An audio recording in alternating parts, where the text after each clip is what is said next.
¿Cómo están? Muy buenas tardes.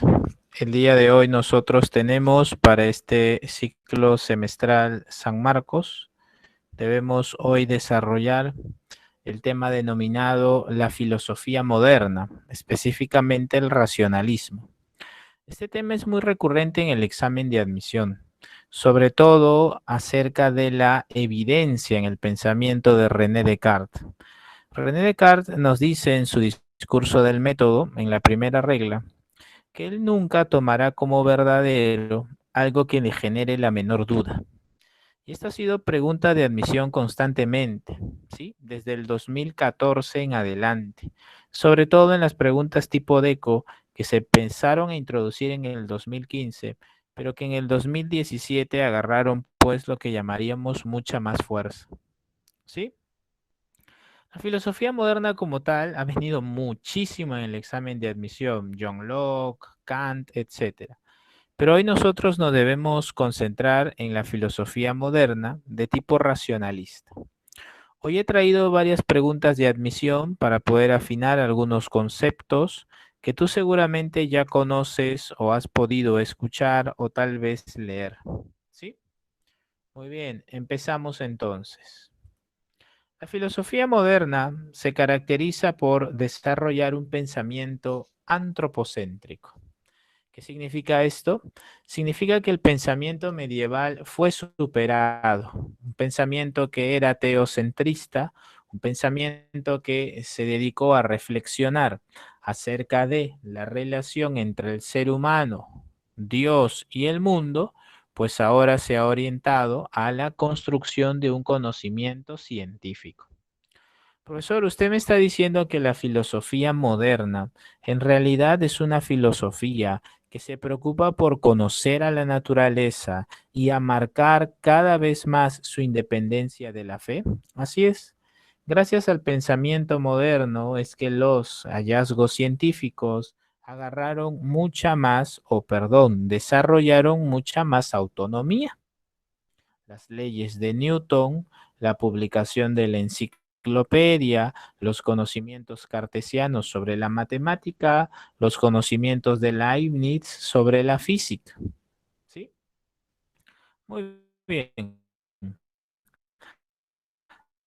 Entonces, la filosofía moderna tiene un centro de reflexión y este apunta a los problemas del conocimiento, también denominados problemas nociológicos. Estos problemas nociológicos encierran importantes consecuencias. La primera es que existe una nueva concepción sobre el ser humano y la naturaleza. El ser humano se ubica fuera de ella, con su cultura ha construido conocimientos y ahora decide profundizar en el conocimiento de la naturaleza hasta incluso controlarla. También en el pensamiento moderno hay un interés en la política. Recuerden que en el siglo XVIII ocurre la Revolución Francesa, recuerden al espíritu de las leyes de Montesquieu o el contrato social de Rousseau. Y un acercamiento fundamental a la ciencia que ya expresé en la diapositiva anterior.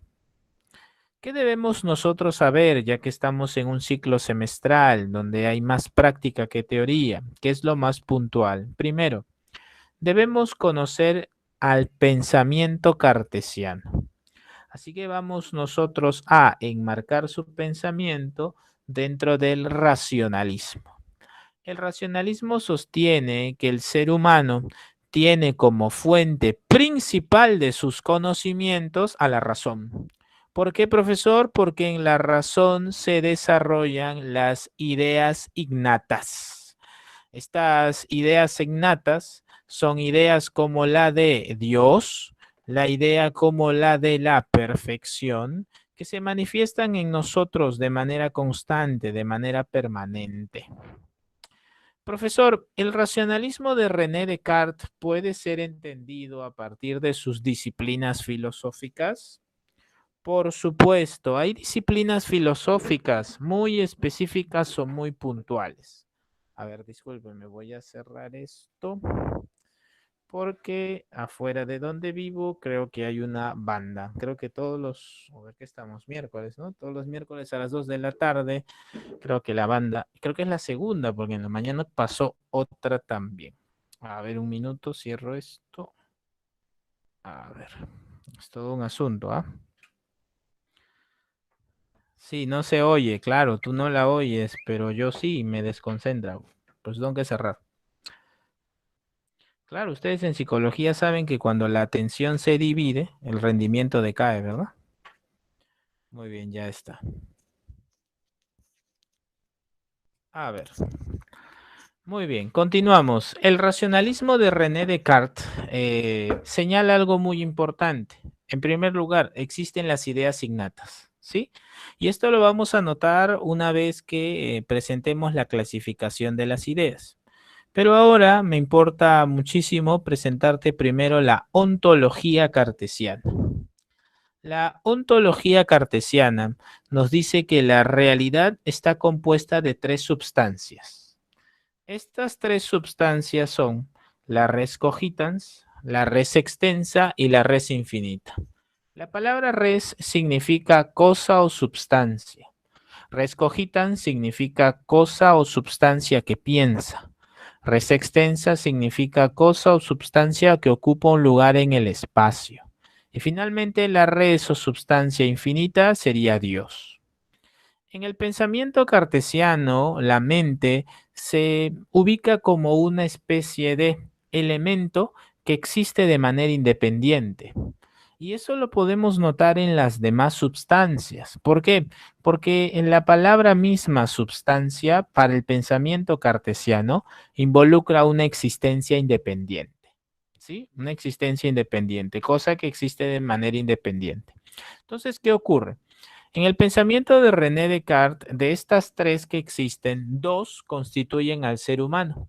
Entonces, la res cogitans y la res extensa, pues constituyen al hombre, al ser humano. Entonces, en una famosa obra de René Descartes, llamada Tratado sobre el alma y las pasiones, en el artículo 31, él señala que el ser humano es dual en sus distintas dimensiones: dos brazos, dos ojos, dos orificios nasales, dos piernas y también, o mejor dicho, también se realiza pues la mente y el cuerpo. Estas dos se unen en la única cosa que no puede ser dividida, la famosa glándula pineal. La glándula pineal sería pues el centro de conexión entre la mente y el cuerpo. Al no poder dividirse, René Descartes nos dice que la glándula pineal ubica al alma, ¿sí? Posee al alma. Ahora, esto fue pregunta del 2016. Fue una pregunta para completar. De acuerdo a la antropología cartesiana, se sabe que la mente y el cuerpo se conectan por lo tanto, allí se ubica espacio doble, sería glándula pineal y el alma. Fue pregunta de admisión de San Marcos del 2016. ¿Sí? Si René Descartes tuviera que escoger entre la mente y el cuerpo, la res cogitans y la res extensa, pues él se queda con la res cogitans. Por eso a veces en algunos libros de filosofía puedes encontrar que René Descartes define al ser humano como una substancia pensante. ¿Sí? En la siguiente diapositiva tienes dos recuadros que pueden ayudarte a comprender mejor la información. Tienes las tres substancias en la ontología cartesiana y tienes en la parte inferior un diagrama. Un atributo fundamental de la res infinita o substancia divina es la perfección. Un atributo fundamental de la res cogitans es el pensamiento. Y un atributo fundamental de la res extensa es que ocupa un lugar en el espacio. Profesor, ¿y qué hay con este diagrama de la antropología filosófica? Muy bien. En el dualismo cartesiano, el ser humano es un sistema. Y es un sistema específicamente, es una máquina.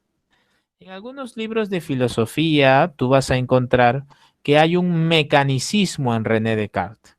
Cuando se habla de un mecanicismo en este contexto moderno, se habla de concebir al ser humano como una máquina, pero en realidad, en última instancia, la máquina es un sistema. Es un conjunto de elementos que interrelacionados forman un proceso. Entonces, para René Descartes, la res cogitans y la res extensa, además de la glándula pineal, integrados constituyen un sistema, constituyen al hombre, de tal manera que cuando existe determinada estimulación, esta ingresa por los órganos sensoriales. Estos llegan al cerebro y ¿qué pasa? La mente y el cuerpo se unifican en la glándula pineal. Profesor, ¿podríamos inferir que para René Descartes la res extensa es involuntaria y la res cogitans es voluntaria? Así es. Generalmente esta es una distinción muy bien aceptada. ¿Sí? Profesor, y cuando habla de mecanicismo, usted lo ha señalado en relación al cuerpo. ¿Es posible señalarlo en relación a la materia o a la naturaleza? Por supuesto. Es algo que más adelante perfeccionarán otros filósofos modernos que se dedicarán a investigar ya desde la medicina cómo funciona el sistema circulatorio o algún sistema nervioso. Sí, claro, en términos, vamos a llamarlo así, primitivos, en el buen sentido, ¿no? Primigenios sería la mejor palabra.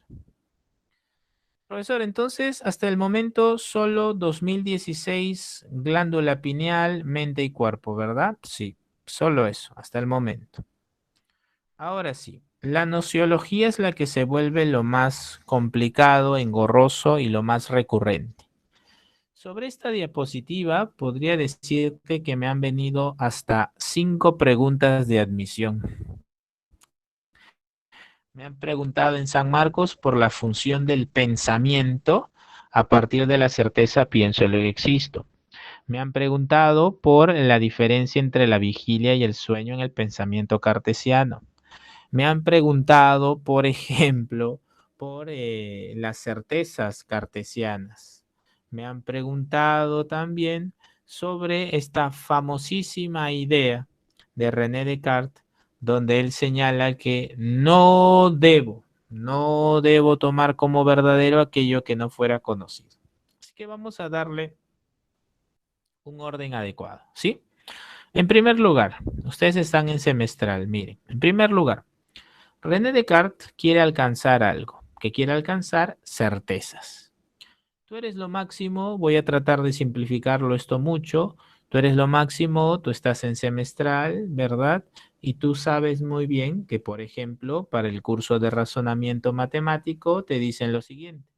Para alcanzar una certeza hay que colocarse en el peor de los casos, ¿cierto? Muy bien. Esto no escapa al pensamiento cartesiano. René Descartes quiere alcanzar una certeza y para ello debe colocarse en el peor de los casos. Cuando uno se coloca en el peor de los casos, uno duda. Entonces, ¿qué pasa? René Descartes tiene 3 dudas. La primera es la duda sobre los errores que se cometen a partir de la información sensorial. Ah, profesor, entonces inicialmente duda sobre los sentidos. Así es. En segundo lugar, en sus meditaciones metafísicas, él duda sobre las diferencias entre la vigilia y el sueño. Ah, profesor, claro. Él dice, cuando estoy despierto me equivoco. Cuando estoy dormido tal vez, pero no me doy cuenta. ¿Cuál es la diferencia entre estar despierto y dormido? Y ojo que esto fue pregunta en texto, ojo, en texto 2016. Y la tercera duda es acerca de su propia existencia. Ah, profesor, entonces, a ver, primero los sentidos, segundo la vigilia y el sueño y tercero su existencia. Profesor, pero esta duda sobre su existencia lo lleva a pensar muchas cosas, como la existencia de un autoengaño y la existencia del famoso genio maligno. Así que empezamos. René Descartes tiene que colocarse en el peor de los casos.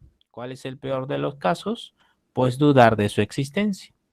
Así que René Descartes dice en Meditaciones Metafísicas, en la segunda meditación, dice, ¿qué tal si mis manos no son mis manos? ¿Qué tal si mis piernas no son mis piernas? ¿Qué tal si yo ni siquiera existo? Bueno, dice René Descartes, yo al dudar estoy pensando. Pero, ¿qué pasaría si al dudar y al pensar yo me autoengañara? ¿Sí? Mira, yo dudo sobre mi existencia, pero al dudar estoy pensando.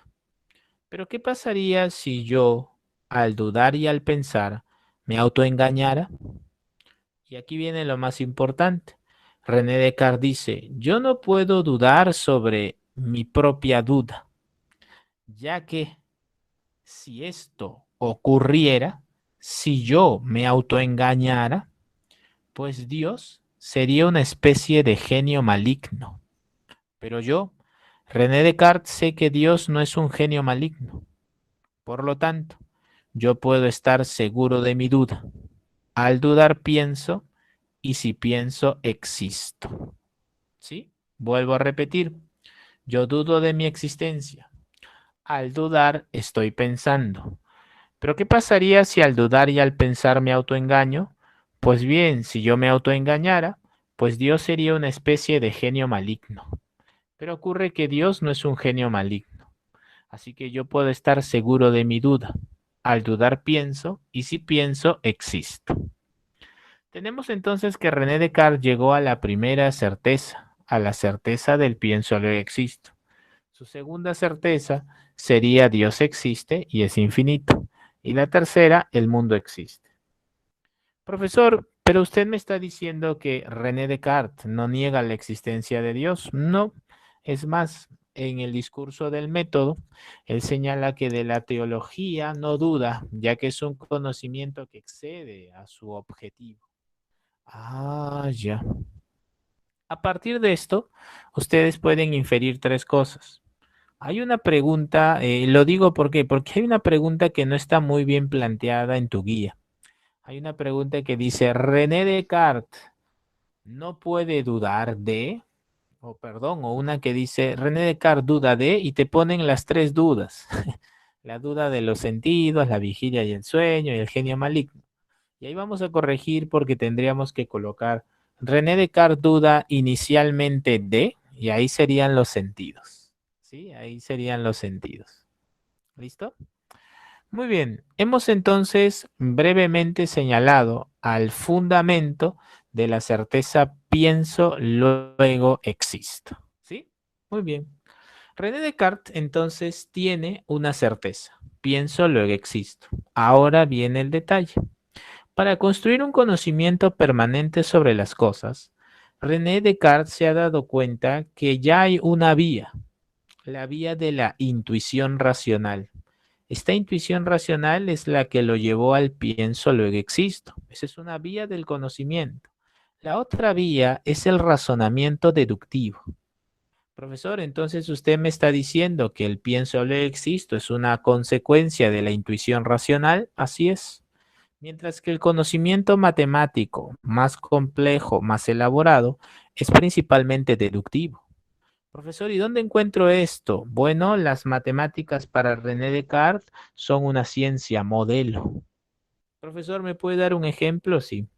Si tú señalas que la suma de todo ángulo interno de un triángulo, de todos los ángulos internos de un triángulo es 180, si yo te presentara un triángulo con la suma de dos ángulos internos 110, entonces tú, después de un razonamiento deductivo, dirías el tercer ángulo necesariamente debe presentar el valor de 70.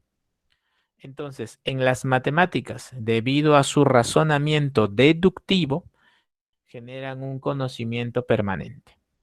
¿Sí? ¿Qué más debemos saber sobre el pensamiento de René Descartes? Aquí yo te he traído una cita. Espero que revises siempre los materiales con anticipación, lo leas o escuches el audio. En esta cita de las meditaciones metafísicas, tú puedes notar cómo René Descartes clasifica las ideas. Las adventicias son aquellas que provienen desde la experiencia. ¿Sí? Básicamente información sensitiva. Luego tienes a las ideas facticias, de la palabra factum, que significa producir. La mayoría lo ha hecho a partir de lo que podemos nosotros entender como la imaginación. Y bueno, René Descartes aquí en su cita, él mismo te lo está diciendo, puedes tener como ejemplos a las sirenas o los hipogrifos. ¿Sí? Mira, no me lo he inventado, ahí está el texto de René Descartes. Y tenemos nosotros a las ideas innatas. Las ideas innatas son aquellas que obedecen a un principio fundamental de la existencia humana, el tener ideas desde el nacimiento. Profesor, ideas innatas ingénitas, sí. ¿Cómo cuál? ¿La del infinito, la de la perfección o la misma idea de Dios? Sí, muy bien. Estas son entonces las tres clases de ideas de René Descartes. ¿Sí? Muy bien. Vamos. El método cartesiano. En el discurso del método, René Descartes establece cuatro reglas que todo ser humano que quiera construir un conocimiento permanente debe seguir. La primera regla es la evidencia. Según René Descartes, tú nunca debes tomar como verdadero algo que no sea, o perdón, algo que genere la menor duda. En la segunda regla, tú debes dividir el objeto de estudio en tantas partes sea posible para conocerlo mejor. En la tercera regla, tú ordenas tus pensamientos desde lo simple hacia lo complejo. Y en la cuarta regla, tú enumeras para no omitir. Entonces, imaginemos que yo traigo a René Descartes del pasado, viajo en el tiempo y lo traigo. Y le digo, ¿sabes qué, René Descartes? Yo me desplazo desde esta puerta hacia la pared porque un espíritu chocarrero me lo permite. Pues René Descartes me diría, hey, no, yo nunca debo tomar como verdadero algo que me genere la menor duda. Yo busco siempre una idea clara y distinta. ¿Sí? Primera regla, primera regla, primera regla, evidencia. Segundo, René Descartes diría, oiga, yo debo dividir el objeto de estudio en tantas partes sea posible. Usted me ha dicho que se desplaza, usted me ha dicho que se mueve, ¿verdad? Pues bien, entonces en este momento deben haber tres elementos: distancia, velocidad y tiempo. Muy bien, ahí está el análisis. Distancia, velocidad y tiempo. Ahí está el análisis. ¿Sí? Luego, René Descartes me diría, oye, tienes que ordenar tus pensamientos de lo simple a lo complejo. O sea, tienes que hallar una relación entre las partes. Por ejemplo, distancia es igual a velocidad por tiempo. Y finalmente, no debes olvidar enumerar, no debes olvidar registrar, no debes olvidar hacer un recuento, hacer una revisión. Estas entonces son las cuatro reglas del método cartesiano, siendo la primera la que más ha venido en el examen de admisión. Profesor, René Descartes propuso una ética, sí, la famosa ética provisional. En la ética provisional, René Descartes lo que hace es establecer tres aspectos. Primero, el que tiene que ver con la sociedad. Según René Descartes, si una persona está en un contexto donde la ciencia no ha alcanzado su máximo desarrollo, entonces debe acatar las leyes y costumbres propias de su país. Ese es el primer aspecto.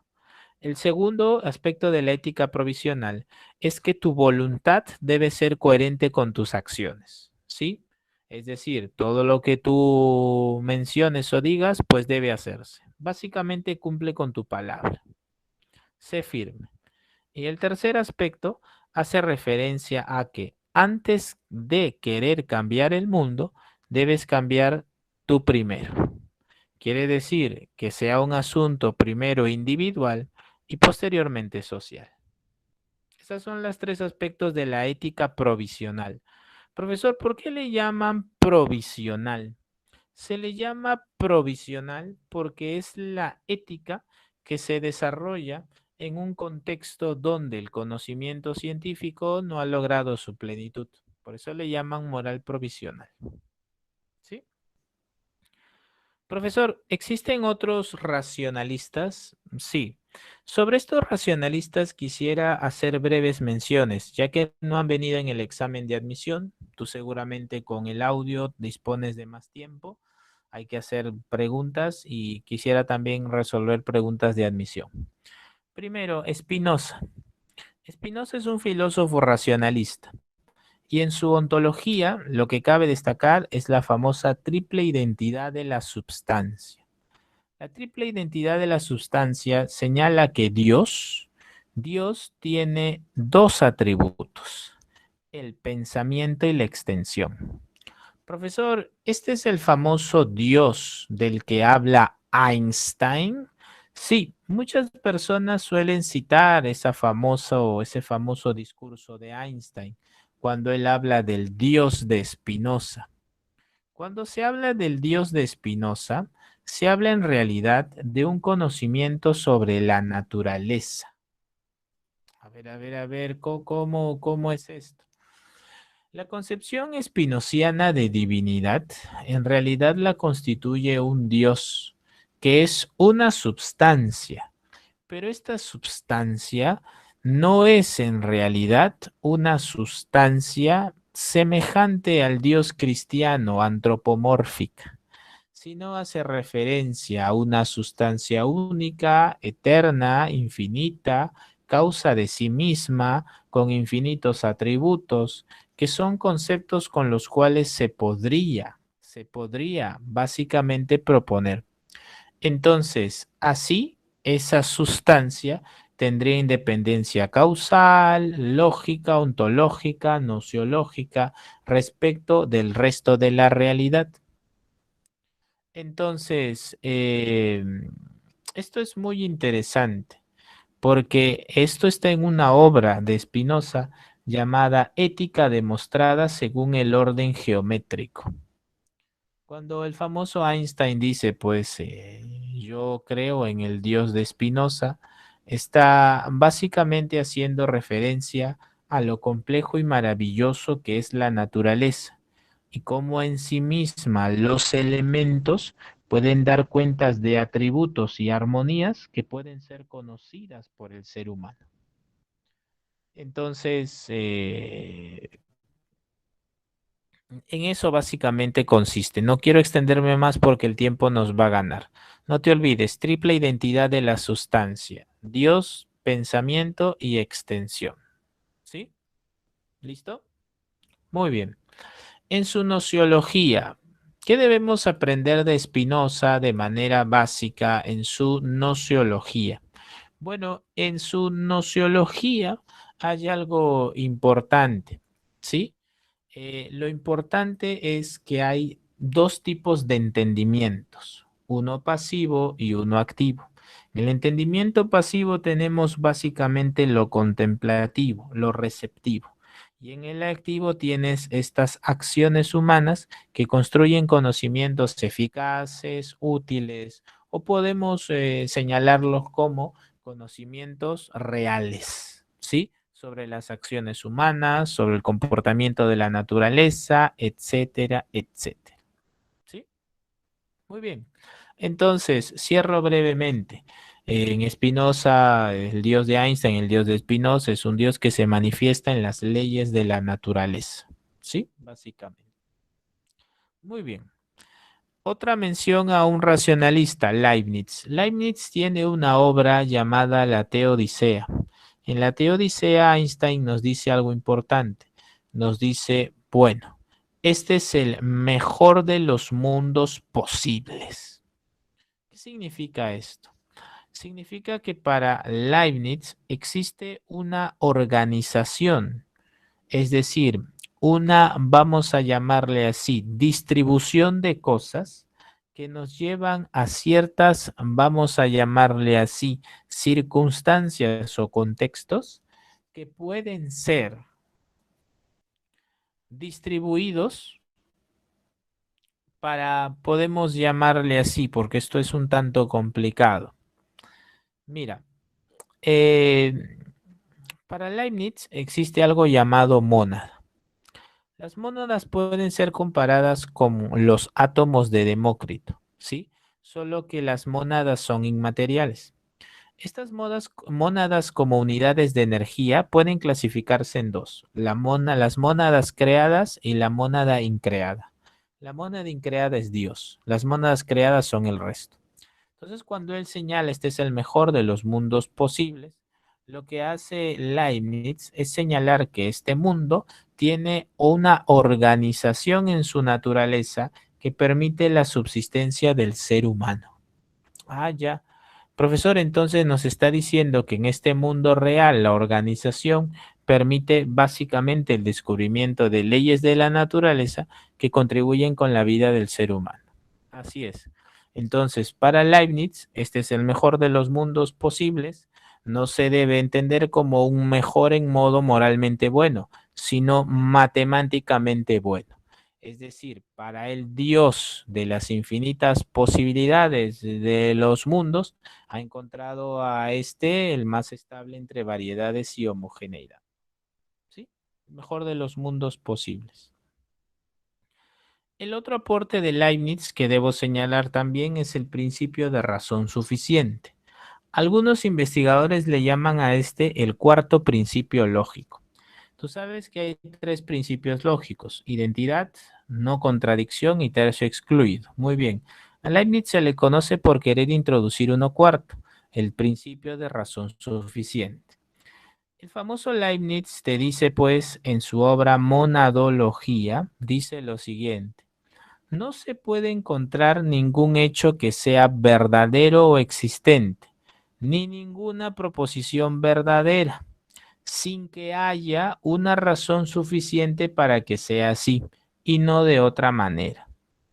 Entonces, para el famoso Leibniz, la realización de un evento o suceso debe presentar una causa, y esta, así sucesivamente, puede estar ligada a otra, de tal manera que la naturaleza, como él la presenta en armonía y organizada, debe tener ciertos factores relevantes para la continuidad de los sucesos. Principio de razón suficiente. ¿Sí?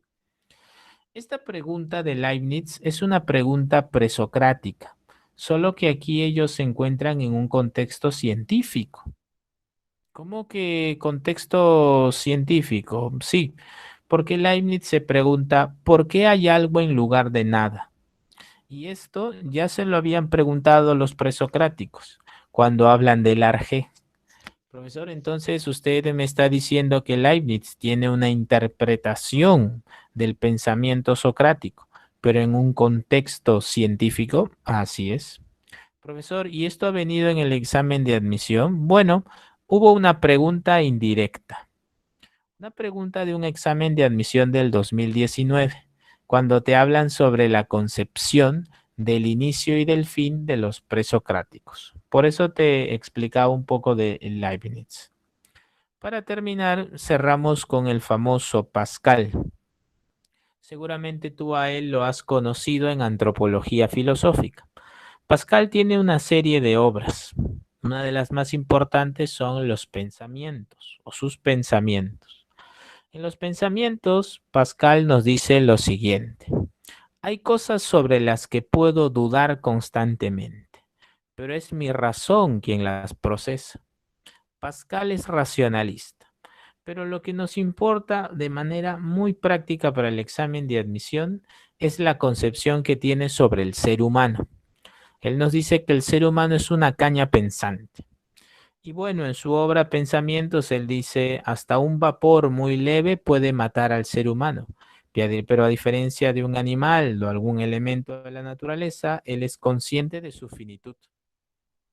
Entonces el ser humano es una caña pensante. Es frágil, pero reflexivo. ¿Sí? Muy bien, profesor. Pascal ha venido, no. Leibniz, no. Spinoza, no. Pero te los he mencionado por si acaso. Recuerda repasarlos igual. Muy bien, cerramos entonces la parte teórica y nos vamos a la guía rápidamente. Aquí está la guía, por favor atentos. En tanto ustedes me brinden las claves, yo puedo terminar con este archivo y empezar con las preguntas de admisión, ¿sí? Vamos, los leo. Pregunta número 1.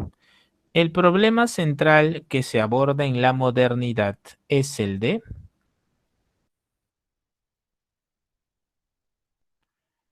¿Cuál sería la clave de esta pregunta? De la número 1. ¿El del racionalismo, de verdad? ¿No es el del conocimiento? La clave es dedo, ¿no? Muy bien, Katy. Número 1, dedo. Número 2. En la duda metódica no se duda de... Bueno, estas preguntas de una línea no son muy buenas porque ya no preguntan así. Pero aquí me gustaría corregir algo, ¿sí? Lo correcto sería así. En la duda metódica no se duda posteriormente, porque recuerda que dentro de la duda metódica él dice, pero ¿qué tal si al dudar y al pensar me autoengaño? Ese es colocarse en el peor de los casos. Por eso vamos a marcar casa, pero no se olviden que esto es posterior. Una vez que ya llegó a la certeza, ya puede afirmar esto. 3. ¿Qué fundamento de la filosofía cartesiana existe? Bueno, el yo. Pienso, luego existo. Clave de la 3, casa. Pregunta 4. El temor a equivocarse lleva a Descartes, antes de preocuparse de otros problemas, a tratar de encontrar un método que le permita alcanzar verdades absolutas. Muy bien. Uno, beso. Pregunta número 5. El problema más serio con el que tropieza el racionalismo es, bueno, la comunicación de las sustancias. La mente, el cuerpo, deben tener una conexión. Bueno, René Descartes para eso presentó a la glándula pineal. 5, dedo. Pregunta 6. Para Descartes existen tres tipos de ideas. ¿Cuáles son? Bueno, son adventicias, son facticias y son innatas. Entonces la clave de las 6 debe ser dedo. Muy bien, Patricia. Gracias, Leslie. Excelente. Pregunta número 7. La pregunta número 7 no es racionalista, pero apela al pensamiento moderno, específicamente al famoso enunciado sapere audi de Kant, atrévete a saber. Entonces en la 7 tendrías casa, crítica. Clave de la 7, crítica. Pregunta 8. El pensamiento moderno parte de la consideración de que el hombre es un sujeto racional. Desde este punto de vista, el conocimiento humano debe fundamentarse en las capacidades racionales del hombre. Por consiguiente, ¿cuál sería la clave de esta pregunta? De la pregunta número 8. Los leo. Muy bien, Megan. Así es, Hans. La clave debe ser avión. Una idea es verdadera si la razón la presenta así. 8, avión. Pregunta número 9. Relacione correctamente los conceptos. Esta es una pregunta sobre filosofía moderna, más allá de racionalismo. La número 1, que sería la de René Descartes, sería el cogito ergo sum, 1b. La número 2 de John Locke, que vamos a ver la próxima semana, sería la del fundador del empirismo moderno. La número 3, que obedece a David Hume, otro empirista, sería la causalidad es una idea absurda. También lo notaremos al detalle la próxima semana. Y la 4 sería la de Kant, que sería pues el criticismo filosófico, que conoceremos de aquí a 2 semanas todavía. 4 entonces, casa. La clave sería 1 beso, 2 dedo, 3 avión y 4 casa. Entonces la clave sería avión. Y la número 10 nos dice, la duda metódica consiste en, y ese es el detalle. Si tú dices la duda metódica consiste en un proceso donde se duda de tres cosas: la información sensorial, la vigilia y el sueño, y la misma existencia. Son tres, por favor. Esta pregunta es demasiado abierta, difícilmente venga en el examen de admisión. Entonces, para que tenga una clave y no se molesten, lo que podemos hacer es colocar lo siguiente. La duda metódica consiste inicialmente, así, inicialmente, en dudar sobre, y ahora sí podríamos marcar, dudar de la información sensible. ¿Sí? ¿Listo? Para que tenga algo de sentido. ¿Ya? Muy bien, por favor me confirman si están de acuerdo con la clave. Por favor me confirman para cerrar el archivo y me confirman si estamos listos para las preguntas de admisión. Muy bien, mira, son 2:44. Tenemos 15 minutos para poder realizar preguntas de admisión. Por cada pregunta de admisión voy a brindar 2 minutos. 2 minutos por cada pregunta. Así que aprovechemos el tiempo al máximo, afina tus conceptos, tómatelo en serio, concéntrate muchísimo. Empezamos. Primera pregunta. Son 2:45, 2:47. Leo tu clave y le explico. Vamos.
Muy bien, se cumplieron los 2 minutos.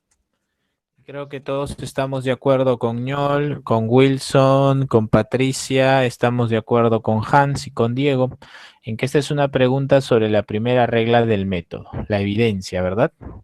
La clave entonces sería aquí dedo. Muy bien, creo que no hay duda. Nos dice pues, el conocimiento humano se debe fundamentar en bases sólidas y es nunca tomar como verdadero algo que me genere la menor duda. ¿Sí? Clave de la primera pregunta sería dedo. Siguiente pregunta de admisión. Igual, por favor, 2 minutos. 2:48. 2:50. Leo tu clave. Vamos.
Muy bien, ¿cuál es la clave de esta pregunta?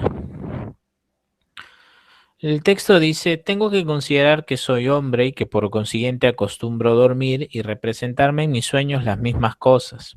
Pero pensando en ello con cuidado, me acuerdo de haber sido engañado con frecuencia por semejantes ilusiones mientras dormía. Esta es una de las razones por las cuales la pregunta 10 de la guía requiere precisión. Ujú. Porque Descartes también duda sobre la vigilia y el sueño. ¿Cierto? Lo hemos visto, ¿no? La clave entonces sería avión. Perfecto. Clave de esta pregunta, avión. Muy bien. Siguiente pregunta. Voy a brindar 2 minutos para leer el texto y luego presento las alternativas. Son exactamente las 2:51, 2:53. Presento las alternativas. Vamos.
¿Me confirman la lectura del texto, por favor?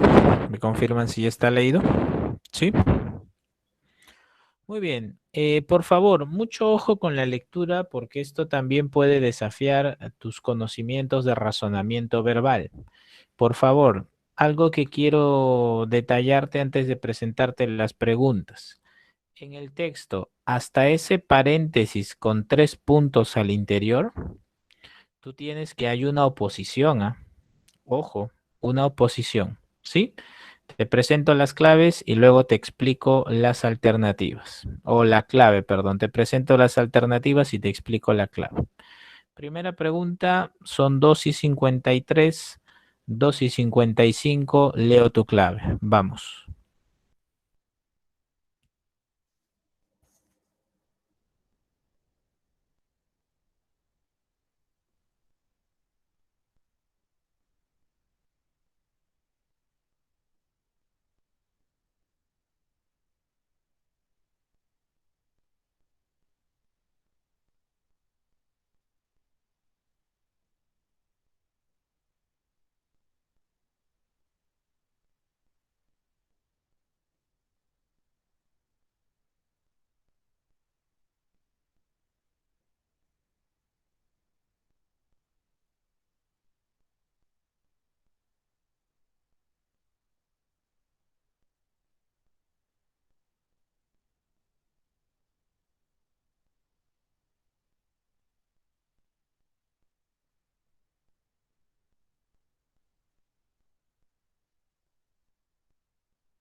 Muy bien, leo sus claves. Vamos.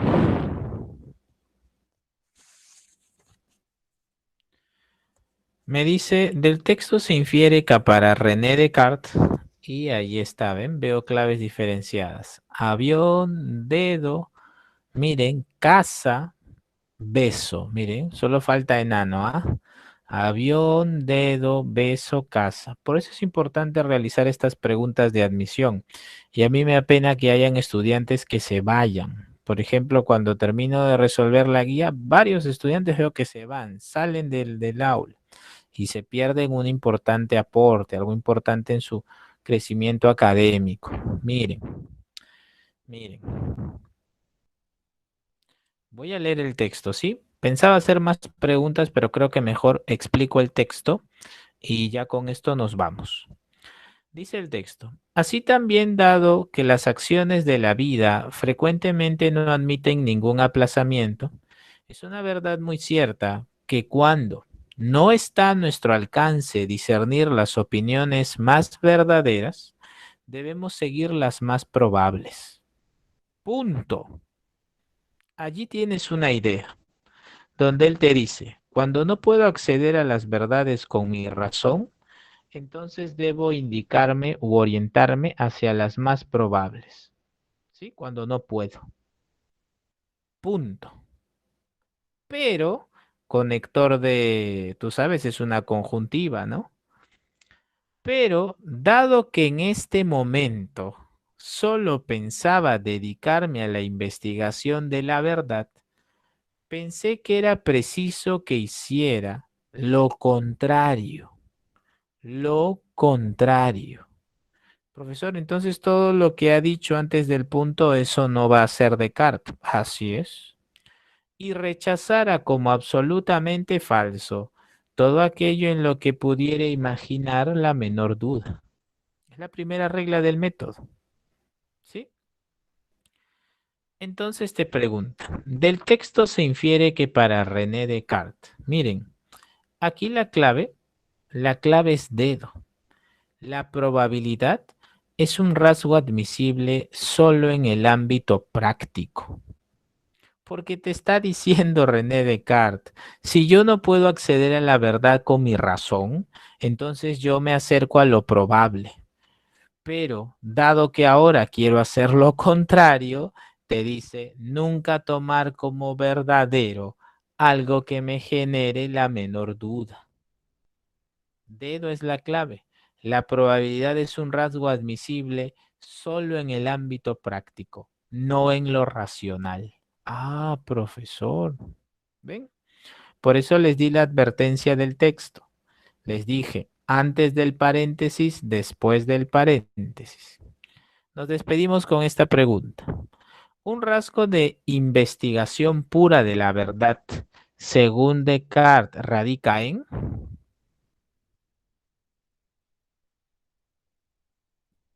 Creo que esta está sencillísima, ¿verdad? Claro. Y ves que esto sí guarda coherencia con la pregunta anterior. La clave sería casa. Indubitable. Muy bien. Clave de esta pregunta de admisión, casa. Indubitable. Que les vaya muy bonito. Que tengan un excelente día. Que les vaya muy, pero muy bien. Recuerden, por favor, cuidar muchísimo, muchísimo su salud y la salud de su familia. ¿Sí? Nos vemos.